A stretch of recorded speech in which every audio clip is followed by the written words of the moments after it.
Joining us now, Democratic Senator Raphael Warnock of Georgia. And I know you're here to talk about, among many things, the cost of insulin, and we definitely will do that. But on this topic, Senator, I'm curious what you make of the echoes of Nazi talk by candidate Trump, and also these skirmishes among your Republican counterparts on Capitol Hill and in Congress, where they're actually physically going after each other and threatening each other.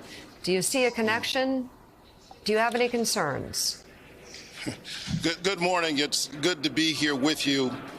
Listen, I wish that this 2024 election were about, who has the best plan to make sure that our children can get child care so that parents can get to work. That's important. I'm focused on that. The cost of prescription drugs, I'm focused on that. The cost of college so that students can get a good education and not have a mortgage before they have a mortgage. But this election is really about the future of the American democratic project. And what we witnessed yesterday in the Congress is deeply concerning. It feels like the American people are being held captive to a kind of tragicomedy that is more tragic than comic. And it ought to concern everybody who's paying attention. Senator, good morning. Yesterday, the House passed a continuing resolution that will keep the government open, at least for a time that is expected to go to you and your Senate colleagues either today or tomorrow, where it also expected to go through. But what's not involved is any sort of funding for Ukraine or for Israel, Taiwan, border security, and the like. That's supplemental that the White House had put forth. Tell us what happens next. Is the Senate going to be able to add this? Or what is your level of concern that right now the U.S. is leaving its allies out to dry? Well, we're witnessing, again, those who don't really believe in government, they don't seem to mind shutting the government down. And so we will get the bill over here, and we'll do everything we can to keep the government open. I'm certainly focused on all of the things that you mentioned. We've got to make sure that we provide aid to Israel and humanitarian aid to Palestinians. I'm concerned about that situation. The situation in Ukraine is not just about the Ukrainians. It is about our own national security. And at the same time, we've got to make sure that we provide support for our veterans, that we strengthen the crisis in our child care sector and a whole range of concerns. And so there are both short-term and long-term objectives. And this week, what you'll see the Senate focused on is hopefully keeping the government open, and that we'll do on a bipartisan basis. Senator, yesterday you and Republican John Kennedy of Louisiana released a joint report highlighting the need to lower insulin prices for all Americans. The report comes after you both introduced a bill earlier this year to cap insulin prices at $35 a month. People are paying so much more than that, and it is life-saving. What's the solution? Does this do it? Oh, absolutely. We have the solution. I can tell you that I've seen up close the problem of diabetes, first of all, as a pastor. I can't tell you how many bedsides I've stood next to over the decades. I've seen the tragic complications that come with unmanaged diabetes, the amputations, the dialysis when the kidneys fail, the blindness. Here's the thing. Insulin was invented 100 years ago. The patent was sold for $1. But what we've seen in recent years is big pharma taking advantage of the situation. When you need your insulin, you need insulin, which is why I'm proud that in the Inflation Reduction Act, we passed my provision, which capped the cost of insulin for folks on Medicare to no more than $35 per month of out-of-pocket costs.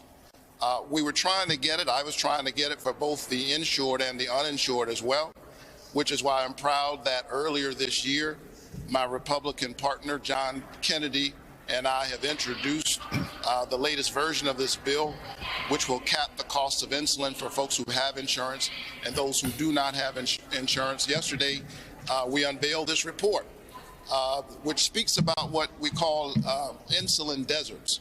These are places throughout our country, but especially in the South and the Southeast, where you see the tragic convergence of high rates of diabetes and high rates of uninsured people. And the bill that we've introduced addresses this problem. It is a problem we can solve for a fraction of the cost that we spend in the United States just dealing with the hospitalizations from the complications related to diabetes. It's the right thing to do. It's the smart thing to do. And I'm hopeful that we'll get it done this year. So, Senator, insulin at $35 per prescription would be a life-saving gift to millions of people in this country. My question to you is, why has it taken so long to get this done? And what about the power of the pharmaceutical industry? Are they that powerful? Well, I think we saw in the last few months and over the last year the impact that we can have on the private sector when we do our jobs here in the Congress. We cap the cost of insulin using my provision at $35 per month of out-of-pocket costs for folks on Medicare. And what we saw was that in the private sector, I think responding to that pressure, they began to put some caps in place on their own. But we would be foolish to not recognize that those caps can be rescinded at any time, which is why I'm pushing forward this bill.